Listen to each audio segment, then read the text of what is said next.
They changed the car from about to wait to just wedded. The couple entered into the car and they drove up, reaching home after such a glorious wedding that brought who is who in the city to a particular venue of the wedding. They changed from their expensive and gorgeous marriage clothes, and they decided to take a nap after being such a hectic day of ceremony.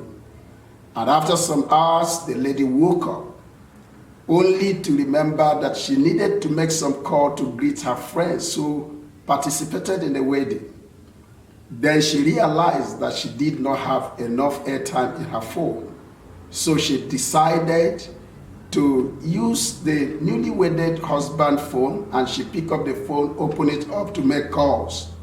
Guess what greeted her? It was the nude picture of the ex-girlfriend of the husband. She was not really sure what was going on, so she decided to check out the content of the conversation on WhatsApp. Behold, she discovered that while they were driving back home from the wedding, her newly wedded husband was busy chatting with the ex-girlfriend. She lost all her coolness, but she gathered herself to move out of the room, decided to take one stick of cigarette in order to cool off herself in the garden. Behold, when she did that, here comes her husband, and she forgot that she had vowed to the husband that she will never smoke. Before she knew it, hell broke loose. The husband was throwing all kinds of things, and that very night, the marriage broke down. Welcome to our F.I.N.D Relationship platform. Today we are dealing with a very powerful topic that we title, Don't Force the Change in Your Relationship. I'm still Calebs, and sitting here today to take up this is the woman of God, Pastor Love Caleb. Please can you greet the viewers? Good evening, viewers. You are welcome to our program. Thank you for choosing our program. God bless you. It is important for us to understand that the bond of oneness and the bond of harmony in our marriage, in our relationship, is a process. It is not an event. It is a process that have to take living, cleaving, and then we come to bonding. And when we talk about living, it's not an event. Living is a whole process that have to go on all through the marriage. And also cleaving is an ongoing thing until you come to that particular place of harmony. And you are not going to have the bond just because somebody put a ring in your hand. I want to ask you, woman of God, you have been in this relationship for more than 25 years. What is your take about this bond of oneness? The erroneous belief of most couples is that when they've gone through courtship, maybe they've gone through the court wedding, the church wedding, the ceremony, they believe that that being done have made them to bond. That does not bring bonding.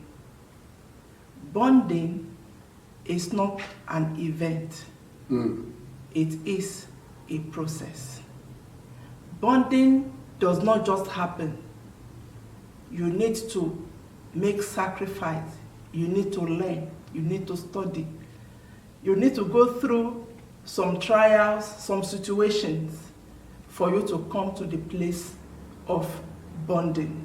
You need to live, you need to cleave, you need to bond, then the marriage you begin to enjoy. One of the things that is very common is that when people come into marriage relationship, they come in with a lot of fantasies. They come in with a lot of photographs and a lot of pictures of their spouse printed only on the walls of their imagination.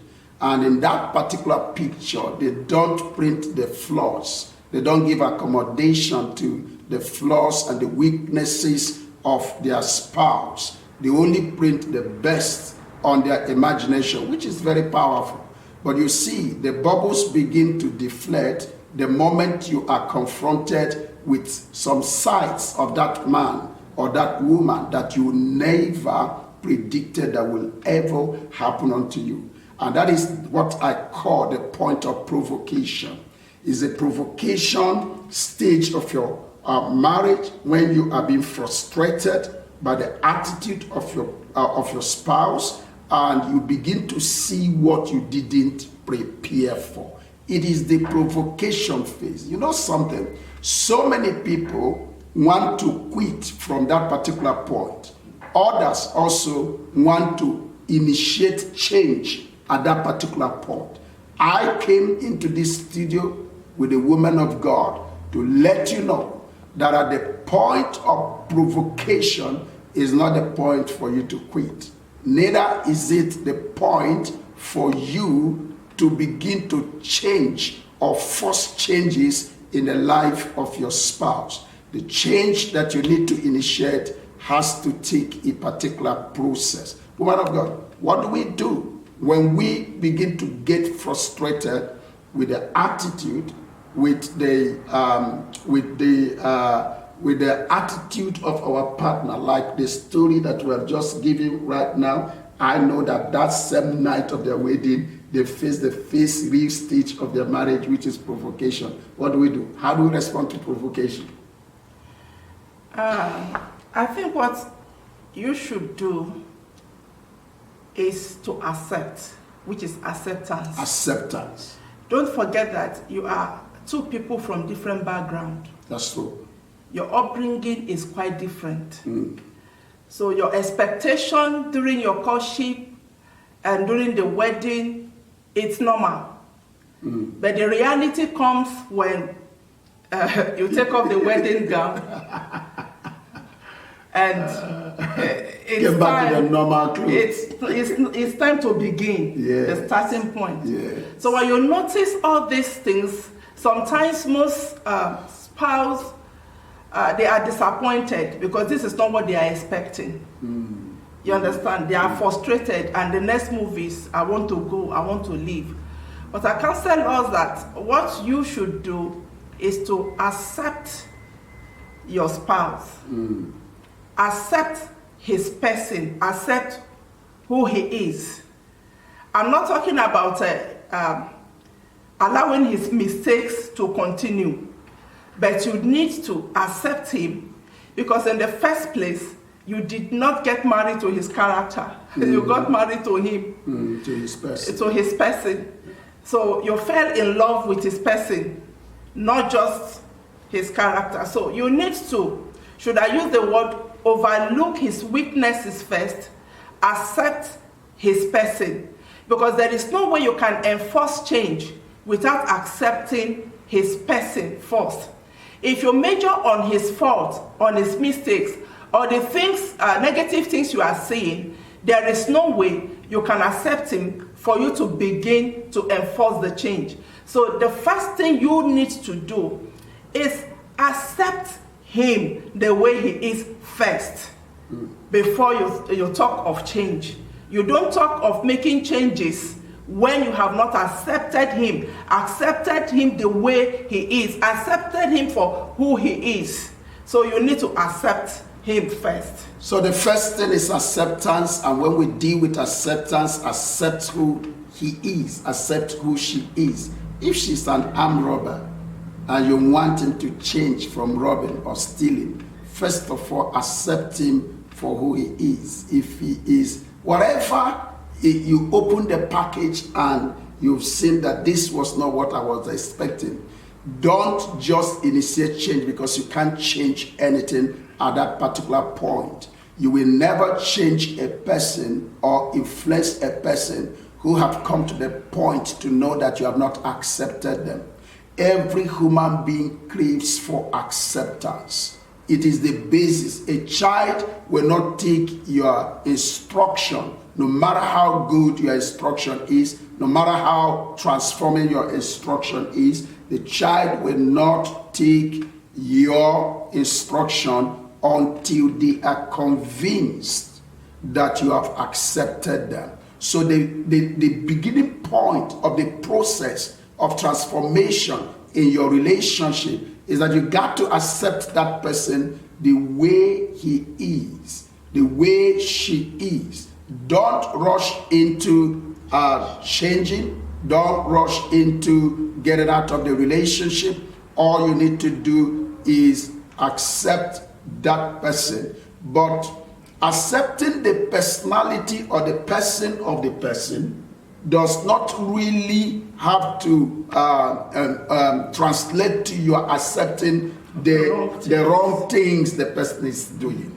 You don't accept the wrong things, but you have accepted the person that is involved. Okay, just like your baby will poo-poo and mess up. You don't like the poo-poo, but you like the baby. You've accepted the baby. So if you didn't accept the baby, you will throw away the baby and the poo-poo and the water, everything out the door. So all you need to do is, first of all, accept the person. And when you have done that, and each of you knows that this guy have accepted me, or this lady have accepted me, the next thing you need to do is respect. Man of God, can you talk about respect? What do we talk about in this respect when you talk about respect? Putting of values. Yeah, what you do is to put value on your spouse. Don't treat him based on what you know about him. You need to respect him as a human being. You need to honor him, give him his place. You don't make him, should I use the word, I don't know if there's any English word like caricature. You know, everywhere you go, you talk about him. Everywhere you go, talk about his the negative part of him, the things he's not doing well. Even sometimes you say it to his face in order to intimidate him or to talk him down. So you need to respect him. It doesn't matter what you have seen about him that is not right. That thing you are saying that is not right, to you, it is not right, and you want it to change. So when you value him, when you tell him that, look, you are special to me, when you tell him that, no, you are important, you don't just tell him of the things he's not doing well. So when you lift up his value and he sees it, he will be ready for the change. There is no man, there is no woman that you value, that you speak to, that will refuse or reject you. When you say something, the person knows, no, this person respects me, this person honors me, I believe it is for my own good. So you need to value your spouse no matter what. Give him his place. Value here is more than I value you in my heart. You need to communicate that value. You remember that a man, when you talk about a man, you must not touch the ego of a man. You need to respect the ego of a man. If you defeat your wife as a husband, your life is finished. You are done. You should be buried, because if you defeated your wife. You don't need to defeat your wife. You don't need to, wives, you don't need to deflate the ego of your husband. Never you try to do that. Always allow his ego, because it is part of the leadership trait that is given to him that will make him to protect you and cover you and do everything to make sure that he lifts you up. And again, in that context of respect, by no means must you devour the secrets that your husband told you or your wife told you when you people were in that place of cleaving. You know, in that place of cleaving, the man told you his past, or the woman told you her past, and then there's a small problem in the house, and you begin to excavate those pasts, and you're using it to throw on the face of that person. What you've done is that you have destroyed the foundation of trust. He or she is not going to confide with you anymore. So no matter how drunk you are in anger, make sure that you don't bring up the parts that were confided to you at a time when both of you were on that honeymoon level. So you need to respect each other, place value on each other, because when you do that, it will bring in the next atmosphere that is going to be the atmosphere that will help you to initiate the change. I call it the atmosphere of change. First of all, we have provocation. The second one is we have acceptance. The third one is we have what? Respect. But now we're dealing with atmosphere of change. You see, you don't change things from provocation.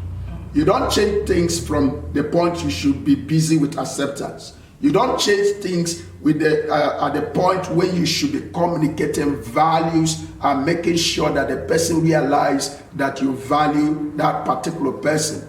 Now, when each of you are completely come to terms that we have respect for each other, you have created the atmosphere of change. In that atmosphere of change, that's what I call trust and influence. I want you to talk about that atmosphere wherein that it is ripe right now for every one of them to begin to sow seeds that will bring change that they have been expecting all the time from provocation. What do we mean by this atmosphere? How do we get about it? Yeah, I think you don't talk of change when your spouse have no confidence in you. You must bring that relationship to the point where your spouse have confidence in you, that if I open up, you are not going to talk me down and you are not going to use it against me. You can't be talking of change when your spouse does not believe in your love, does not believe that you are doing whatever you are doing to make his or her life better. So for you to create that atmosphere, you need to build up confidence. You need to build up confidence. You need to build up acceptance. You need to build it up. You need to come to the point where your spouse can be naked before you.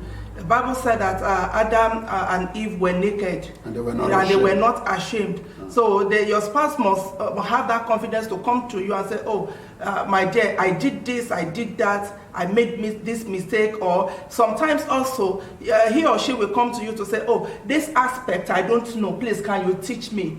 You understand? So that is when you start talking of change, where you know that your spouse have faith, confidence in you. So that's exactly the atmosphere. It's the atmosphere of change, is the atmosphere of trust and the atmosphere of influence. You cannot influence people who don't have trust, who don't believe in you, who don't trust you. You can't change a man who doesn't trust you. You can't change a woman who doesn't believe in the love that you have for her. So it is important that before ever we begin to sow the seed of change, we need to create the atmosphere. You see now the difference between what we are talking about and how this program today can really, really help you if you settle down with it. Because what we do is that the moment we get frustrated with certain behavioral attitude of our partner, we want to jump into change. We want to make sure you must change this before I do this. If you don't change this, I will not do this.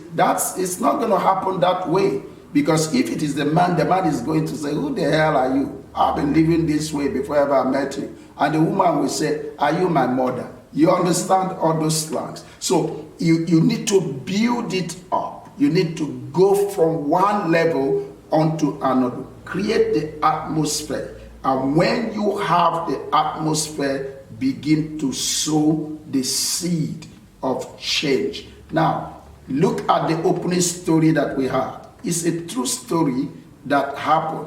I know the couple, they married in the morning, and in the night of that same day of the marriage broke. The marriage broke down. I mean, the marriage was no more. They married in the morning in church, and in the night, the marriage was no more. Did you hear me? They married in the morning, and in the night, the marriage was no more. And it ended at the point of provocation. Your provocation can come at any day, any time. Even when you are 25 years or 50 years in marriage, there are still things that your spouse will do that will bring provocation, that will frustrate you. So the process continues. It's a continual, ongoing process of when you are provoked, don't jump into change. All you need to do is first of all acceptance, and then go down to respect. And when you come to the place of respect, you need to begin to sow the seed. Woman of God, can you sign off for today? I just want to say to us that the changes start from you, not from your spouse.